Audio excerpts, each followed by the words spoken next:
warahmatullahi wabarakatuh. Halo Sobat SPAN PTKIN.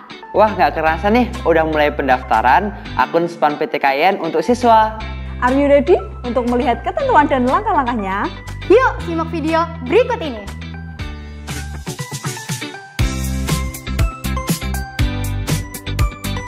Istilah-istilah penting yang wajib diketahui oleh Sobat SPAN PTKIN. Yang pertama, NPSN atau Nomor Pokok Sekolah Nasional. Informasi mengenai NPSN dapat ditanyakan pada pihak sekolah atau dapat diakses di situs berikut ini. Yang kedua, NPSS, Nomor Pokok Sekolah Sementara.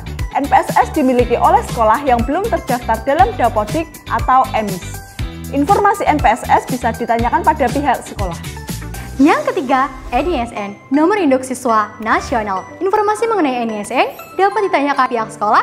Yang keempat, NISS atau Nomor Induk Siswa Sementara. NISS dimiliki oleh siswa yang berasal dari sekolah yang belum terdaftar dalam Dapodik atau EMIS. NISS dapat ditanyakan pada pihak sekolah.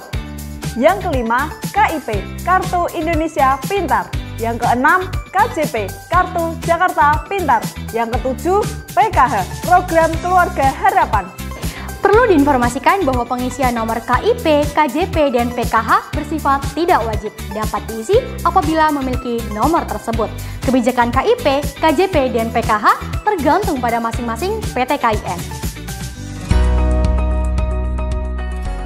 Pendaftaran akun SPAN PTKIN bagi siswa dapat dilakukan melalui aplikasi Android dan juga website. Berikut ini tutorial pendaftaran SPAN PTKIN bagi siswa melalui website. Silakan kunjungi website siswa.span-ptkin.ac.id. Langkah pertama, registrasi akun siswa. Klik pendaftaran akun. Pada tahapan ini, siswa diminta untuk melengkapi data yang telah disediakan, yakni NISN atau NISS, NPSN atau NPSS, dan juga email aktif.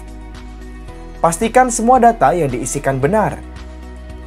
Apabila semua data telah terisi, klik daftar. Apabila berhasil, maka akan muncul informasi sebagai berikut. Silakan cek email Anda. Langkah kedua, validasi akun siswa. Apabila registrasi akun berhasil, siswa akan mendapatkan password yang akan dikirimkan melalui email aktif yang telah didaftarkan pada saat registrasi. Langkah ketiga, login. Lakukan login menggunakan NISN atau NISS dan juga password. Klik login. Apabila sudah berhasil login, maka akan muncul beberapa menu.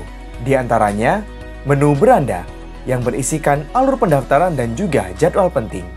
Langkah keempat, pengisian biodata. Klik biodata. Lakukan pengisian data mulai dari mengunggah foto formal. Pastikan foto yang diunggah terlihat jelas. Klik simpan foto. Selanjutnya periksalah data profil siswa. Apabila terdapat kesalahan, maka hubungi pihak sekolah. Untuk pengisian data siswa, silakan lengkapi data pada isian yang sudah disediakan. Untuk data KIP, PKH, atau KJP bersifat tidak wajib. Silakan dikosongkan apabila tidak memiliki nomor tersebut. Selanjutnya, lengkapi data orang tua dengan benar. Apabila semua data sudah lengkap dan juga benar, klik simpan.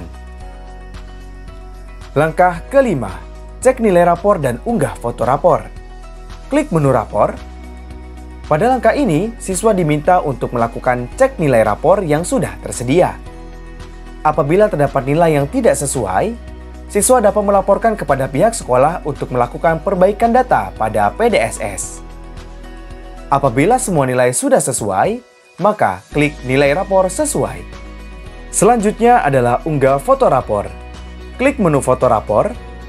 Pilih kelas dan semester yang akan diunggah foto rapornya. Klik tombol unggah foto. Lakukan unggah foto rapor pada semua kelas dan semester, yakni kelas 10 semester 1 dan 2, kelas 11 semester 1 dan 2, dan kelas 12 semester 1. Pastikan semuanya lengkap dan juga benar. Pastikan kembali nilai rapor yang diunggah sesuai dengan daftar mata pelajaran yang telah dimasukkan oleh pihak sekolah. Jika nilai rapor yang diinputkan sekolah merupakan rata-rata dari beberapa nilai mata pelajaran, maka siswa wajib mengupload foto surat keterangan sekolah yang menyebutkan daftar mata pelajaran tersebut dan juga nilainya. Langkah ke-6, pemilihan prodi. Pilih menu prodi.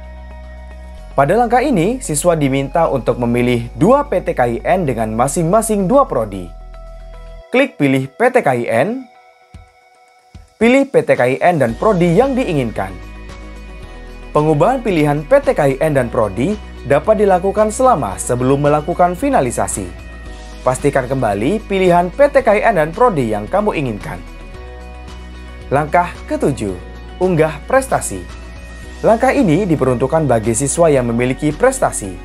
Apabila tidak ada, langkah ini dapat dilewati.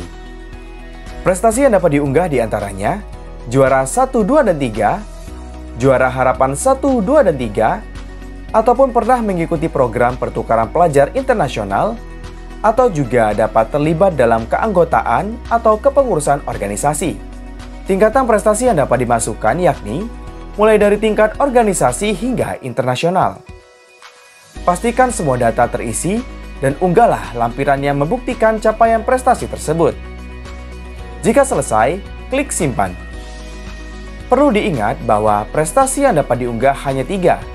Jadi, unggahlah prestasi terbaikmu. Langkah ke-8, finalisasi. Klik menu finalisasi. Pastikan kembali semua data, yakni biodata, foto rapor, pilihan PTKIN dan prodi, serta prestasi jika ada, telah diisi dengan lengkap dan juga benar. Pengubahan data sudah tidak dapat dilakukan apabila sudah melakukan finalisasi. Langkah ke-9. Apabila finalisasi berhasil, maka akan muncul tombol cetak atau download kartu.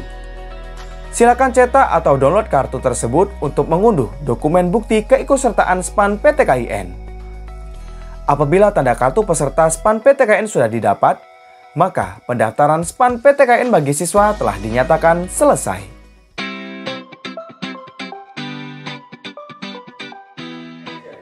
Halo Sobat SPAN PTKIN, gimana nih? Udah lihat video tutorialnya belum? Mudah bukan? Jangan lupa pendaftaran SPAN PTKIN bagi siswa dari tanggal 4 sampai tanggal 31 Maret tahun 2022. Pastikan data diri, dokumen rapor, dan pilihan kamu sudah benar ya. Jikalau ada kendala, hubungi helpdesk kami via WhatsApp, call center, email, maupun website SAPA. Mari sukseskan pendaftaran SPAN PTKIN bagi siswa.